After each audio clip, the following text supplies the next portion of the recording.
그날의 통화가 마지막이 될 줄 꿈에도 몰랐습니다. 2011년 9월 19일 필리핀으로 홀로 여행을 떠난 아들에게서 한 통의 전화가 걸려옵니다. 무슨 일인지 아들의 목소리는 다급했습니다. 아들은 필리핀에서 미성년자 성매매 사건에 얽혔다. 합의금 1,000만 원이 급하게 필요하다며 엄마에게 도움을 요청했죠.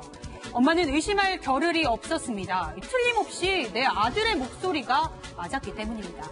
엄마는 1,000만 원을 마련해 아들이 불러준 계좌로 돈을 보냅니다. 며칠이 지나고 9월 22일 기다리던 아들의 귀국일이었죠. 하지만 아들은 돌아오는 비행기를 타지 못한 채 행방불명입니다. 마지막 통화를 한 그날 아들에게는 무슨 일이 있었던 걸까요? 이 사건의 숨은 진실은 무엇일까요? 판결의 재구성에서 확인해 보시죠.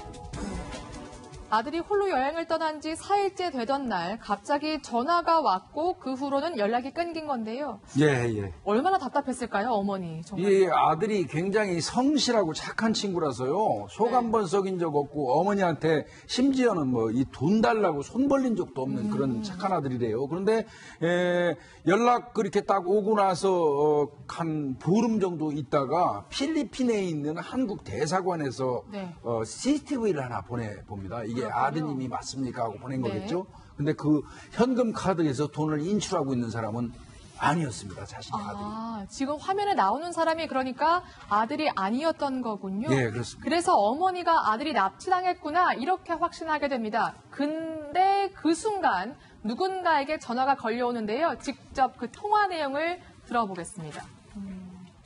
이 전화가 마지막 전화겠으니까 1,000만 원 준비해서 모두 카드로 준비하세요. 도대체 우리 아들이 어디에 있냐고요. 확실하게 가르쳐주고 어디로 온다 이렇게 해야. 제가 장난친 것 같아요? 나는 다시 버리는 사람이야. 그런데 내가 지금 장난하는 거로 보여요? 시원하게 안 되면 그냥 그전에 어떻게 하겠습니다. 그런데 이상하게 이 시기에 실종되는 한국인 관광객들이 정말 많았다면서요. 맞습니다. 이 사건 같은 경우는 2011년 9월에 발생을 했잖아요. 근데 2010년에는 전직 공군 소령이 실종되기도 했고요. 그리고 2011년에는 또 전직 공무원이 공무원 생활을 그만두고 필리핀으로 여행 간다라고 하고는 정말 사라진 겁니다. 그리고 2012년에도 역시 공군 소령 출신의 이제 송 씨가 이제 실종이 됐는데요. 실종된 것뿐만이 아니라 각각 3,400만 원 정도, 8천만 원 정도를 빼앗기고 실종이 됐다라고 해서 범행 수법도 굉장히 비슷했습니다. 그렇군요. 사실 필리핀이 총기 소지 허용 국가잖아요. 그래서 혹시 맞습니다. 뭔가 청부 살인이나 이런 게 아닐까 걱정이 됩니다. 예, 사실 그걸 좀 경계해야 되는데 필리핀은 네. 지난 3년간 통계만 내도 우리 한국인이 필리핀 현지에서 13명 정도가 피살됐어요. 네. 그리고 필리핀은 뭐 잘 아시겠지만 남세계에서부터 흑색 국가 연결되어 있는 여행 유의 또 여행 금지 국가 이제 그 여행지가 이렇게 표기되는 나라이기도 하고요.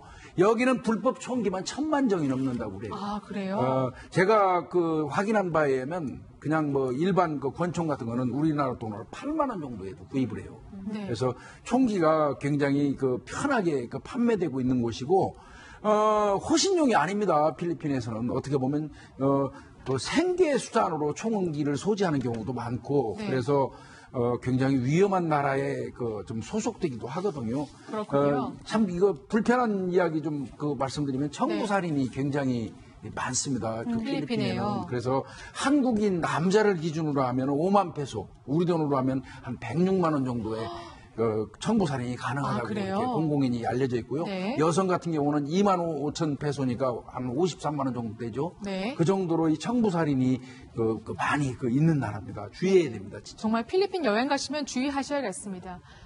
비슷한 시기에 한국인 관광객들이 사라졌죠. 그런데 실제 이들에게 납치됐다가 풀려난 일부 피해자들이 증언을 해왔습니다. 직접 한번 들어보겠습니다.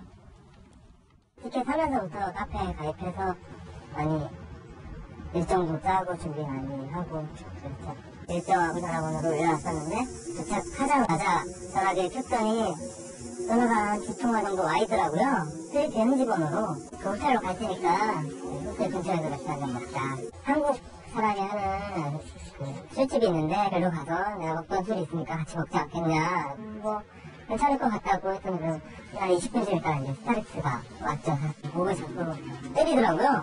계속 얘기하고 떠내는 사람이니까 장난치는 줄 알고 왜 그러냐고 했더니 딱 깨달으면서 그러면서 뒤에서 이제 칼을 꺼내고 홍길동선 뒤에서 알아보면서 네, 풀려난 피해자의 증언을 들어봤는데 이제 빨리 범인을 잡아야겠죠. 네, 일단 피해자의 증언이 친절했던 동행자가 갑자기 납치범으로 돌변했다. 그런데 앞서 말씀드린 것처럼 공통점이 있었죠. 모두 여행을 떠난 사람들이고 납치가 돼서 금품이 사라졌다.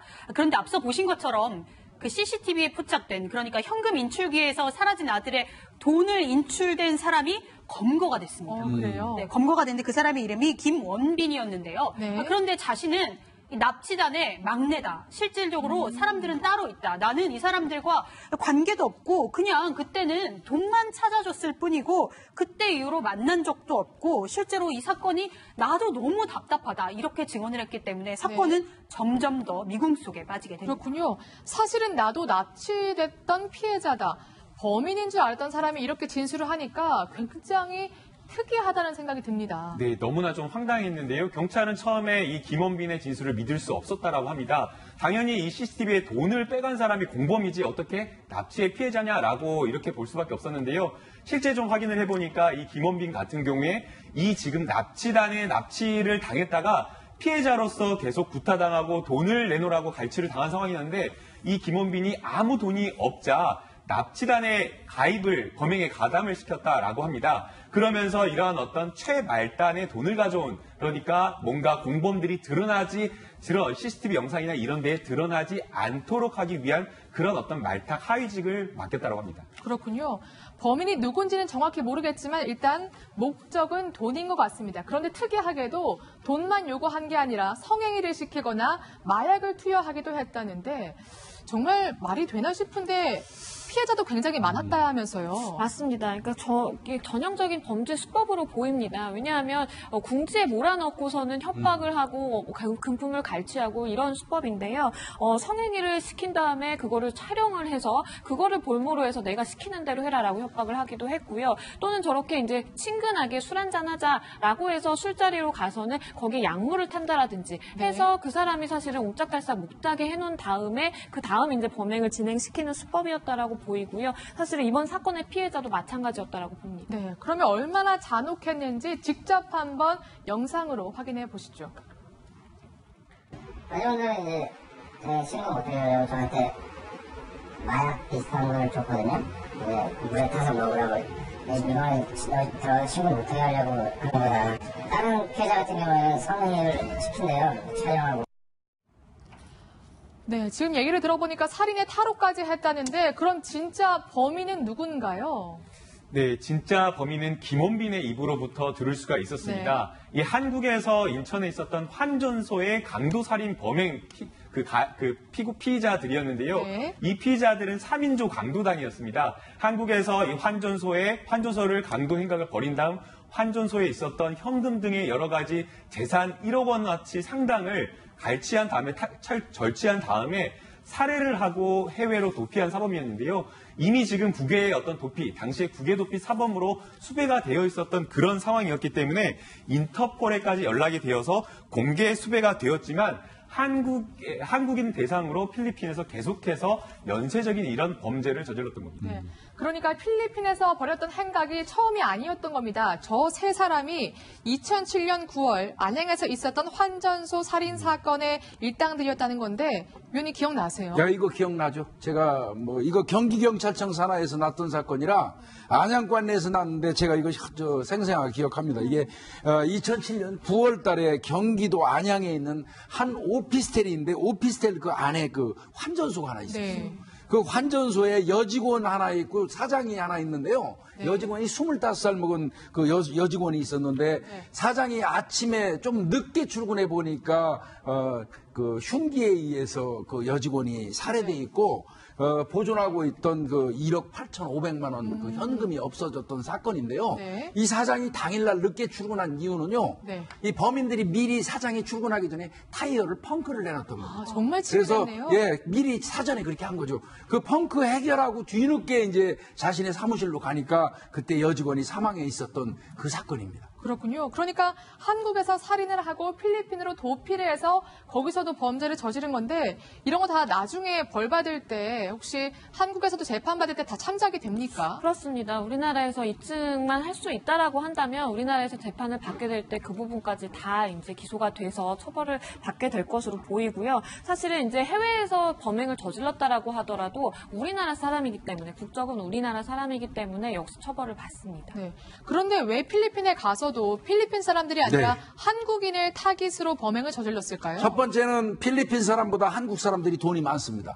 두 번째는 접근하기가 용이합니다. 한국 네. 사람이 접근을 하면 외국에서 경계심이 좀 저하되겠죠. 네. 그리고 또 거기에서 무슨 일이 일어나도 한국 사람끼리의 일은 사법당국이 관심이 별로 없어요. 네. 자기들끼리 일이라고 생각하고 그다음에 한국인의 심리에 대해서 누구보다도 잘 알고요.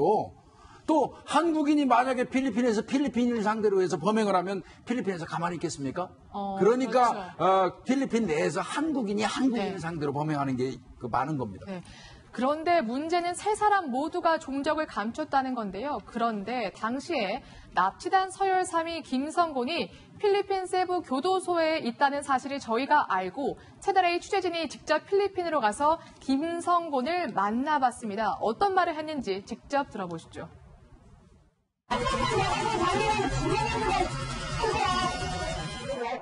머리가 치면서 죽여버린다는 것을 이라고 전화도 안 해주는 제작진 시간에서 그 앞에서. 네. 이게 무슨 말이에요? 그러니까 자신도 협박을 받았다는 건가요? 그렇게 주장합니다. 다소 흥분된 것처럼 보이는데 이 서열 3위는 서열 2위 핑계를 댔습니다. 나도 협박을 받은 거고 전문 납치꾼이 아니다 이렇게 주장을 한 건데요. 누구 핑계를 댔냐면 서열 2위 그러니까 숨진 김종석 핑계를 대면서 다 시켜서 한 일이다 이렇게 주장을 한 겁니다. 그런데 아내 역시 비슷한 이야기를 했어요. 아마 말 맞추기를 했을 가능성도 높아 보이는데 서열 2위의 아내 그러니까 마델이라는 여자도 나에게 몇 번이나 총을 겨누면서 실제로 협박을 했다. 그래서 그 협박에 못 이겨서 가담을 한 것이다. 이렇게 주장을 한 겁니다. 네. 빨리 잡는 것도 중요하지만 증거가 필요한 상황인 것 같은데 빨리 서열 1, 2위 범죄자들을 찾아야겠는데요. 예, 그렇습니다. 그런데 이제 서열 1위가 최세영이에요. 네. 그 다음에 서열 2위가 김종석이고요. 네. 서열 3위가 조금 전에 인터뷰한 김성곤인데요. 네. 최세용이는 2012년 한국인 관광객 10명 납치하고 돈 뺐다가 네. 현지에서 검거돼가지고 수감이 됐고요. 네. 김종석은 이제 필리핀하고 한국 경찰이 합동 작전을 해가지고 검거를 했는데 네. 검거된 지 3일째 되는 날 2012년입니다. 네. 필리핀 경찰청 그 수사단 내 유치장에서 네.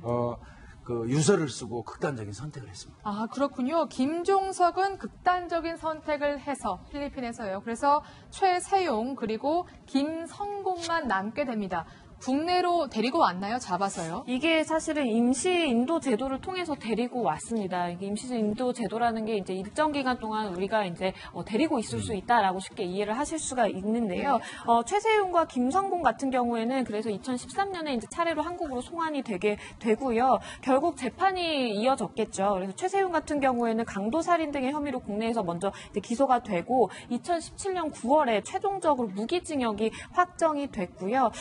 그 과정에서 사실은 재판 과정에서 그리고 수사 과정에서 국내에서 범죄를 저지른 것뿐만 아니라 이제 국외에서 저지른 것 그리고 추가적으로 또 다른 범죄들이 드러나게 됐다라고 합니다. 네, 이게 말이 어려운데 임시 인도를 했다 이게 어떤 말이죠? 필리핀에서 범죄를 저지르고 필리핀의 사법당국의 처벌을 받으면은 그 사람 신병은 거기에 있죠. 네. 그런데 우리나라 쪽하고도 범죄가 연루됐으니까 임시로 그 사람을 인도에서 데리고 와서 우리나라에서 이 범행한 거를 부증을 하고 우리나라에서 형을 언도하는 거예요. 네. 그게 이제 그런 과정을 임시인도라고 하는데 최세용이 같은 경우는 임시인도를 받았다가요. 네. 연락이 잘 돼가지고 아주 최종인도로 받아서 우리나라에서 무기징역 살고 있습니다. 아, 그렇군요. 이렇게 이들이 재판을 받던 와중에 글쎄요 다행이라고 해야 할까요? 그 많은 실종자들 가운데서 또 이제 시신들이 발견됐다는 소식이 들려오죠. 네, 발견은 됐지만 너무 늦었고 이제 백골이 진행된 상태였습니다. 시신이 어디에 묻혔는지 경찰이 첩보를 입수한 뒤에 실제로 필리핀으로 향했는데요. 저택 바닥을 드러내니까 두 구의 백골 시신이 발견됐습니다. 누구였냐면 앞서 말씀드린 그 사라진 20대 아들과 또 전직 공무원의 시신이 발견이 됐는데 네. 너무 시간이 오래됐기 때문에 이미 뼈밖에 흔적이 남아있지 않은 상태였다고 합니다. 이들은요, 이 범행을 은폐하기 위해 자신들이 머물던 임시 거처를 허물고 시신을 묻은 뒤에 그 위에 새로운 집까지 지어서 완벽하게 범행을 위장하기도 했었습니다. 네. 살인해놓고도 시신을 못 찾게 하기 위해서 그야말로 입을 꾹 담고 있었다는 건데 다물고요. 그런데 무기수 김성곤이 필리핀으로 재송환될 수도 있다. 이런 얘기가 들리던데 이게 웬일이죠? 네, 이것 때문에 유가족이나 국민들이 또 분노를 하고 있는데요. 앞서 이제 김복준 교수님께서 이야기를 해주신 대로 필리핀으로부터 임시 인도를 받은 겁니다. 우리나라에서 이 살인 범죄와 관련된 수사와 재판, 이 증언을 위해서 필요하다라고 하면서 임시 인도 제도를 통해서 인도받았기 때문에 2020년 5월에는 다시 필리핀에 송환을 해줘야 된다는 겁니다. 그렇게 되면 필리핀 본국에서 본인들의 사법 주권에 의해서 남은 형기를 채우게 하겠다라는 그런 입장인데 이것은 언제든지 사법적인 어떤 외교적인 어떤 당국에 의해서 협의에 의해서 해결할 수 있는 문제이기 때문에 우리나라에서 좀 사법 정의를 좀 세우는 일이 좀 필요할 것 같아 보입니다. 네. 실종자와 피해자의 가족들도 단단히 반대를 하고 있다는데 그렇다면 이러한 의견이 좀 반영돼서 막을 수 있는 거죠. 뭐 설명하셨지만요. 네, 실제로 이게 이제 청원까지 올라갔습니다. 그러니까 필리핀 살인 기업 주범 김모 씨의 필리핀 송환을 막아달라라는 이제 주제로 사실은 글도 올라와 있는 상황이고요. 이러한 점을 고려한다면 법무부는 충분히 나서서 이제 필리핀과의 협의를 통해서 최세웅과 마찬가지의 사건 케이스로 김성곤 역시도 최종 인도를 받아올 수 있지 않을까 생각됩니다. 네, 알겠습니다. 범인들은 그야말로 죗값을 받고 있지만 아직 가족들의 곁으로 돌아오지 못한 많은 실종자들이 있기 때문에 아직 끝나지만은 않은 사건인 것 같습니다. 판결의 재구성이었고요.